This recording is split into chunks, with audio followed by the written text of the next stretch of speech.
I am so deeply honored to be here with you tonight. I have a lot of things I would like to talk with you about. I feel very humbled being in this room with this person behind the screen. And I am also very humbled to be here with all of you. It is an honor for any human being to speak to a large group of people and to have them listen and understand. This is a precious, precious thing for all of us.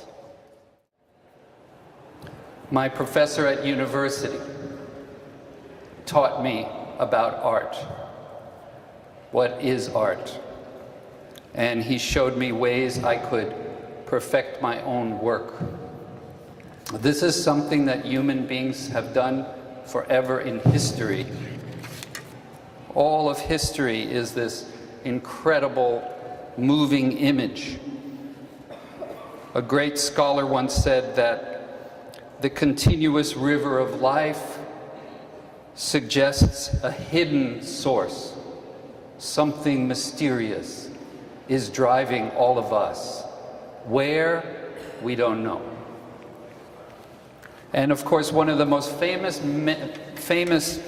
metaphors of the river comes from the Greeks, from Hades, the underground river that flows through the land of the dead. They call it the river of forgetfulness, because when we die and go into that river, when we come up on the other side, we forget everything. This is a piece I did in 2000. It's called The Quintet of the Astonished. You've been watching it for about 8 minutes or so. And it's a group of people, 5 people. And they start very simply. There's no pressure. They're just standing normally. Very, very slowly, they feel something inside themselves, coming up inside themselves and growing. And they become stronger, but they also become more in pain. They feel emotion coming into them, coming into their bodies, into their beings, and this changes them in a very profound way. It changes them in a very deep way. And now at the end, they're just coming down off of this wave. It's like a wave traveling through them.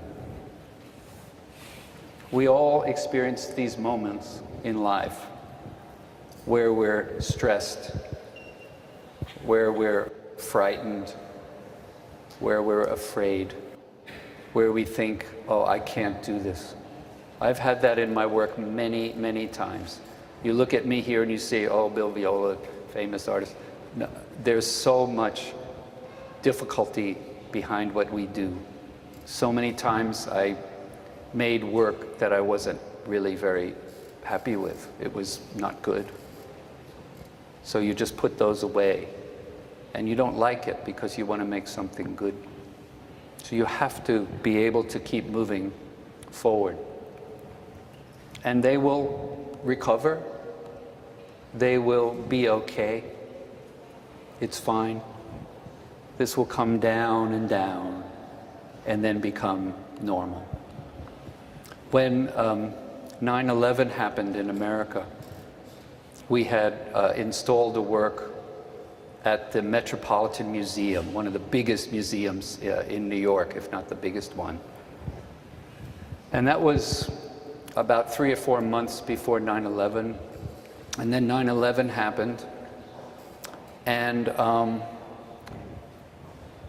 a piece like this one, I've made several works with this idea, and there's another piece very much like this that was up at the Metropolitan Museum. My grandfather was born in Pavia, and my mother was born in England. And so I've had a very fortunate existence, and I have to say my time in Florence, which changed my life, because in this beautiful city we have the history of art preserved in an extraordinary way. And I find that it's not just the monuments and the statues and the piazzas, but the real essence is in the heart and soul of the people, of you. So I stand before you humble and grateful that I had this experience to come here. And if you told me that one day as an artist I would stand before that man there, I could never imagine it. So I want to thank you from the bottom of my heart. Thank you.